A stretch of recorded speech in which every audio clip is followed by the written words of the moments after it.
Starting to rhyme, reading comics, toys are hella sick, hella whacking it, taking bad hits, taking bad shits.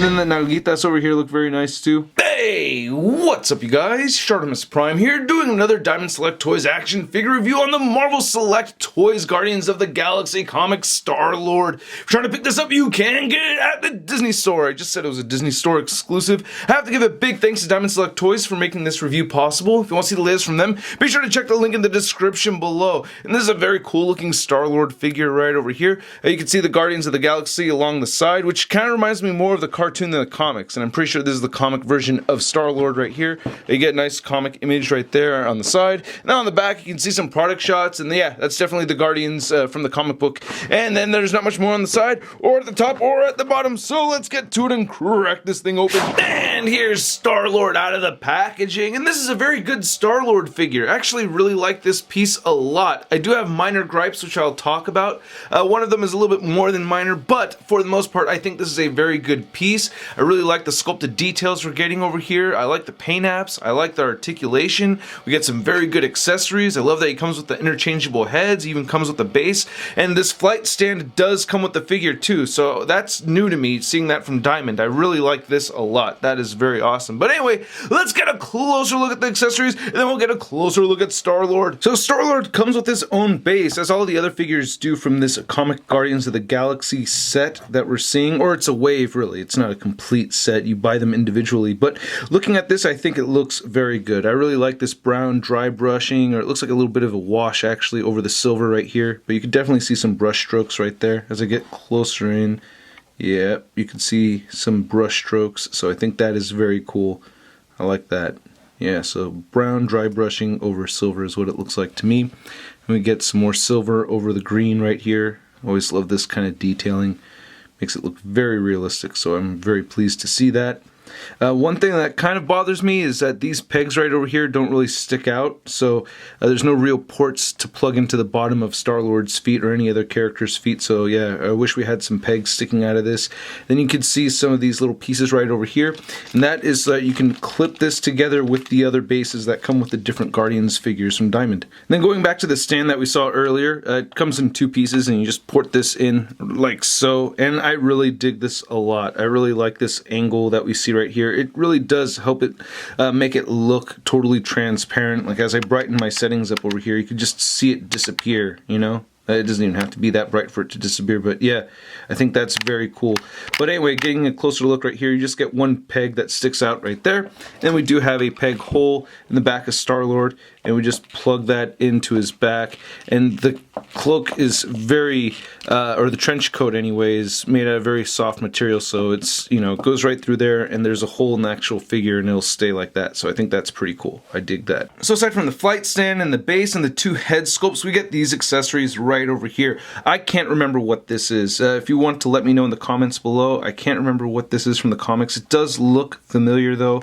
It's this kind of purple or pink crystal, and it's made out of this nice translucent plastic, and I really dig it a lot. Very nice sculpted detail here. I think it looks very good.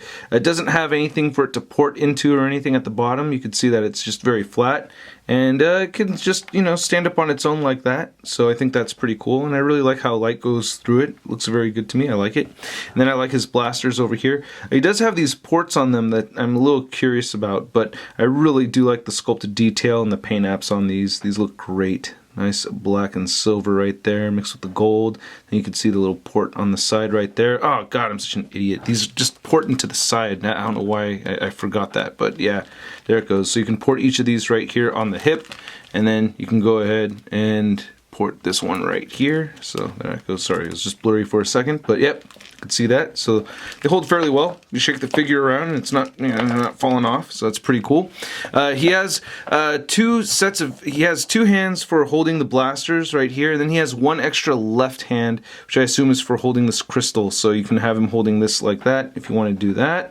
And then lastly, we get the jet boosters right here, and these are awesome. I really dig these a lot. They just port into the bottom of his feet, and that looks really cool. Now, my biggest complaint with this figure is I have this QC issue with his left wrist. This peg right here is just not long enough. I don't know exactly what the problem is, but you could see that this is just barely hanging on, and that's not the hinge moving up and down, that's wobbling at the peg. The hinge moving up and down would look like that. So it can go on there. It does stay on there, but very, very loose, and it's flopping up and down. And imagine that holding the gun. I mean, so it makes it very tricky posing that. The other hand is not as bad. Still similar issue though. You know, it's not as bad with this one, but still, yeah, I don't know. If you already have this figure, let me know if you have this issue with yours. I think it's just a QC issue that happened with this one particular piece. Now, most of you already know that Star-Lord did not look like this in the comics originally. He did look different, and it was just shortly after the 2014 Guardians movie dropped that they had changed Star-Lord's look to match how he looked in the films. And I don't know if I always really like that. It doesn't really bother me too much here in this case, but I don't know. Let me know what you think about that in the comments below. Sometimes it bothers me, sometimes it doesn't. Now, going on to the figure right here, I really do like this a lot. I will say I wish that there was a little bit more color variation in the mask, or the helmet anyway.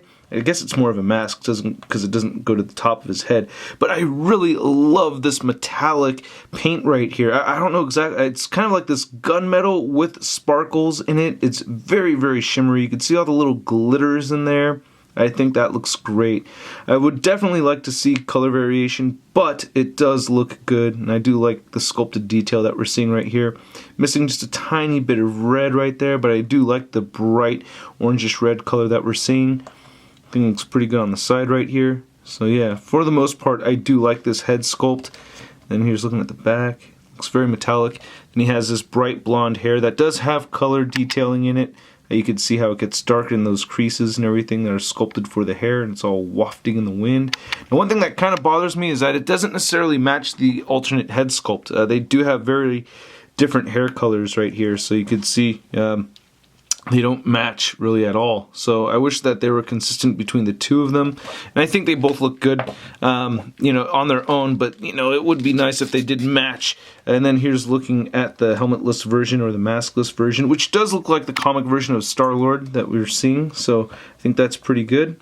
I'm liking this. Very nice flesh tone.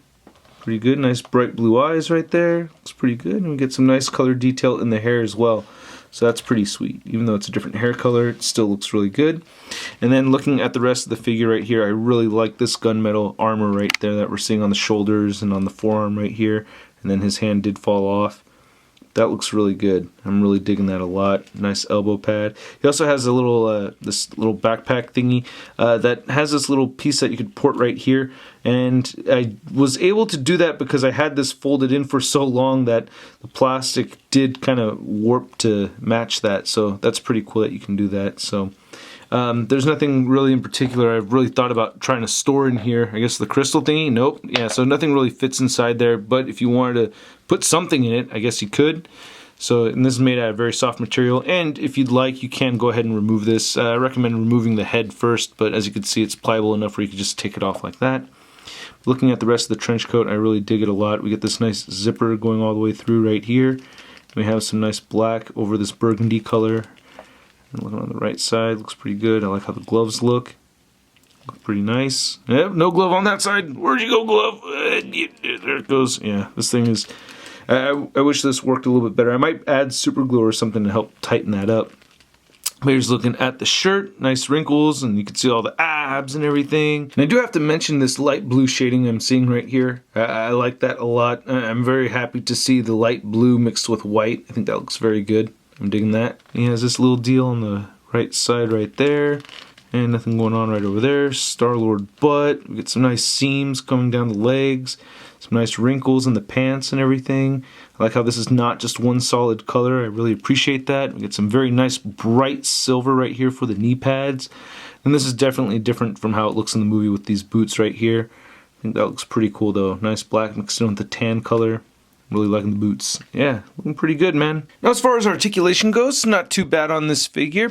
You can get his head looking up only just a little bit, though, and it's like that with both head sculpts. So just a little bit of head movement. It is on a ball peg, so the more you kind of peel it off the ball peg, the more he'll look up. And he will look down just a little bit, so I wish he did have a little bit more motion, but it does move. You get side-to-side movement right here, and of course you get some head pivot right there. Shoulder joints move outward that far on both arms. You can get the shoulders moving all the way down. You can rotate 360. Actually, I gotta say, this arm moves all the way down. This one does not quite do that, just based on the sculpting. You get a bicep swivel right here. You get a single jointed elbow. There goes the wrist again. And then you also get an elbow swivel. And then the wrists do swivel, of course. I'm going to demonstrate on this side. It swivels right here and hinges up and down, and same thing right over here. You do get a diaphragm joint that turns side to side. You get some diaphragm pivot, and it does crunch forward, and it does move back. You also get a waist swivel.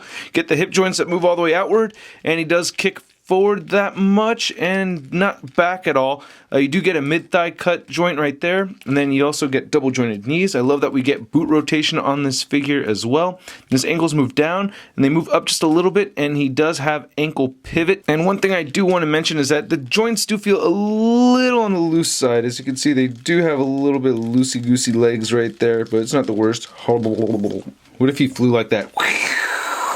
Now, measuring out this Star-Lord figure, you can see that he's standing at about 7.5 inches tall. And for a size comparison, we have the Marvel Select Star-Lord comic version next to the comic version of the Marvel Select Doctor Strange. And you can see that Star-Lord is just a little bit taller. Then for your Star-Lord comparison, we have our recent comic version Star-Lord right here compared to the Guardians of the Galaxy Volume 1 Marvel Legends Star-Lord. And you can see where they'd gotten the inspiration from in the comics, so they'd taken the movie version and, transformed it into the comic version that we have right now, which I think it's okay. And then here's Star-Lord next to the Marvel Legends Big Time No Letdown Spider-Man. And then here's Star-Lord once again with the unmasked head right over there, holding the crystal. And even though this wrist has fallen off on me several times throughout the review, it still can hold things. So it still holds up, and you'll see at the end of the video, I do have images. I mean, you already saw it at the beginning of the video. He can still hold his gun. It's just frustrating to deal with, and that's really my biggest complaint with the figure. Other than that, I really do like it a lot. I like the paint apps, I like the sculpted detail. He does have good articulation, even though he does have some loose joints. I mean, it still hasn't stopped me from getting him in most of the poses that I really want to get him in. So I really do like the piece, and I do recommend it. And I hope you guys enjoyed this video. If you did, please hit the like button. Go ahead and leave a comment down below. Let me know what you think of the figure. Let me know what you think of the review. If you have not hit the subscribe button, please go ahead and do so. And if you're already subscribed and you have not hit the notification bell, you can go ahead and click that notification bell so you know immediately when the next ShartimusPrime video is posted. And I gotta give a big thanks to these awesome people over here for joining Team Shartimus. If you're interested in joining Team Shartimus and you want a chance to win some figures, go ahead and check the link in the description below. And if you want to see a photo gallery of images, it'll be over at marvelousnews.com. I'll catch you guys later. Peace! I'm gonna play with my toys today. Well, I don't care what my people say. I'm gonna play with my toys today. Can't have one, I gotta get them all. Time to make a trip to the local mall. Oh yeah! That's crispy. We're shot in your face. I said we're shot in your face. I said we're shot in your face. I said we're shot